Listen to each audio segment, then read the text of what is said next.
ఈరోజు మనం చూడబోయేది మానవ చరిత్రలోనే ఒక పెద్ద, చాలా నాటకీయమైన కథ. అదేంటంటే హోమోసేపియన్స్ ఆస్ట్రేలియాని ఎలా జయించారు అన్నది. అయితే ఇక్కడ ఒక పెద్ద మిస్టరీ ఉంది. మనం దాన్ని ఛేదించబోతున్నాం. అదేంటంటే ఒకప్పుడు రకరకాల వింత జీవులతో కళకళలాడిన ఒక ఖండం కొన్ని వేలేళ్లలోనే ఎలా నిశ్శబ్దంగా మారిపోయింది? సరే, ఈ కథలోకి ఇంకాస్త లోతుగా వెళ్దాము. మనం టైంలో వెనక్కి వెళ్ళాలి.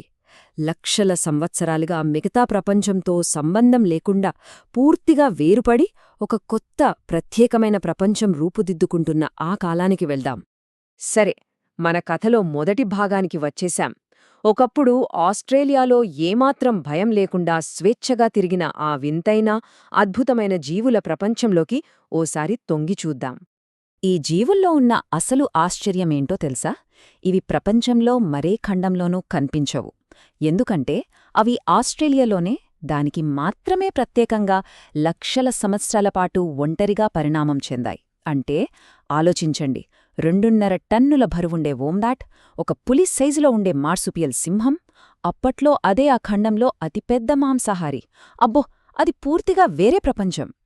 కాని లక్షల సంవత్సరాలుగా పెరిగిన ఆ జీవవైవిధ్యమంతా హఠాత్తుగా కళ్లముందే మాయమైపోయింది. ఈ పెద్ద పెద్ద జంతువులన్నీ దాదాపుగా ఒకేసారి కనిపించకుండా పోయాయి. అసలు ఇది ఎలా జరిగింది? సరే, ఇప్పుడు ఈ కథలో మనం మెయిన్ సస్పెక్ట్ ఎంట్రీ ఇస్తున్నాడు.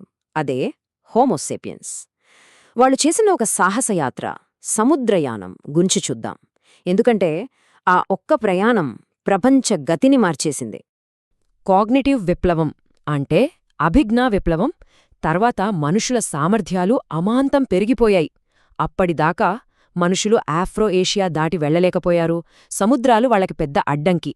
కానీ ఆ విప్లవం తర్వాత వాళ్లకి టెక్నాలజీ వచ్చింది, కలిసి పనిచేయడం తెలిసింది, కొత్త ప్రపంచాల్ని చూడాలన్న విజన్ వచ్చింది. దాంతో వాళ్లు బయటి ప్రపంచంలోకి అడుగుపెట్టగలిగారు. సో ఇక్కడ మనం గుర్తుపెట్టుకోవాల్సిన విషయమేంటంటే, సీపియన్స్ వాళ్ల శరీరంలో వచ్చిన మార్పుల వల్ల దీన్ని సాధించలేదు.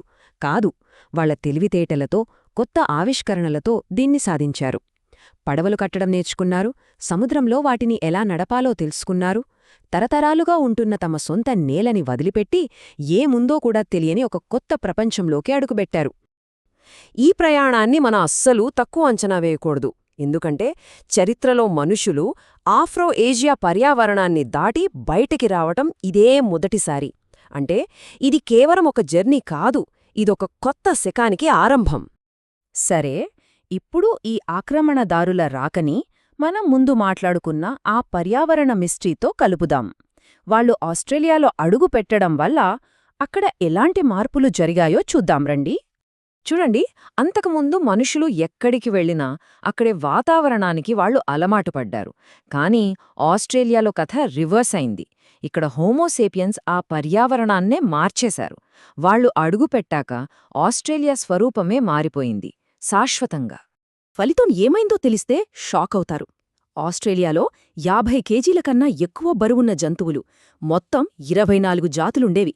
వాటిలో 24 జాతులలో ఏకంగా 23 జాతులు పూర్తిగా అంతరించిపోయాయి. కేవలం ఒక్క జాతి మాత్రమే మిగిలింది. ఇది యాక్సిడెంటల్గా జరిగింది కాదు, మనుషులు వచ్చాకే ఈ వినాశనం జరిగింది. వాళ్ల ప్రభావం ఎంత తీవ్రంగా ఉందో దీన్ని బట్టి మనం అర్థం చేసుకోవచ్చు. ఈ నష్టం ఏ స్థాయిలో ఉందో ఒకసారి చూద్దాం. డిప్రోటోడాన్, ఆ భారీ వాంబాట్, అంతరించిపోయింది. మార్సుపియల్ సింహం గాన్. పెద్ద పెద్ద కంగారులు, కోలాలు అన్నీ శాశ్వతంగా మాయమైపోయాయి. ఇది జస్ట్ ఒక నంబర్ కాదు, ఇది మనం కోల్పోయిన ఒక అద్భుతమైన జీవప్రపంచం. ఇక మనం చివరి భాగానికి వచ్చేశాం. మన పర్యావరణ మిస్టరీకి సమాధానం దొరికే సమయం ఇది. తీర్పు ఏంటో చూద్దాం. ఈ మాటలు వింటుంటే మనస్సులో లోతుగా ఆలోచించాల్సి వస్తోంది కదా. ఆస్ట్రేలియాను జయించడం మానవ చరిత్రలోనే ఒక పెద్ద టర్నింగ్ పాయింట్. ఆ రోజు ఆస్ట్రేలియా బీచ్ మీద వాళ్లు వేసిన ఆ మొదటి అడుగుతో మన జాతి ఈ భూమ్మీద అత్యంత ప్రమాదకరమైన జాతిగా అవతరించింది. సో ఫైనల్ వర్డిక్ట్ ఏంటంటే, ఆస్ట్రేలియాలోని ఆ భారీ జంతువులు మాయమవడానికి కారణం హోమోసేపియన్స్ రాక. వాళ్లు కేవలం వేటాడే కొత్త జంతువులు కాదు, వాళ్ళు ఒక శక్తి, మొత్తం పర్యావరణాన్ని వార్చేసిన ఒక శక్తి. ఆస్ట్రేలియాలో మొదలైన ఈ కథ నిజానికి ఇంకా ముగిసిపోలేదు. ఇప్పటికీ కొనసాగుతూనే ఉంది. ఈ గ్రహం మీద మానవజాతి తన ప్రభావాన్ని పెంచుకుంటూనే ఉంది. మరి మనం ఆలోచించాల్సిన ప్రశ్న ఒక్కటే, 45,000 ఏళ్ల తర్వాత నిజంగా ఏమైనా మారిందా?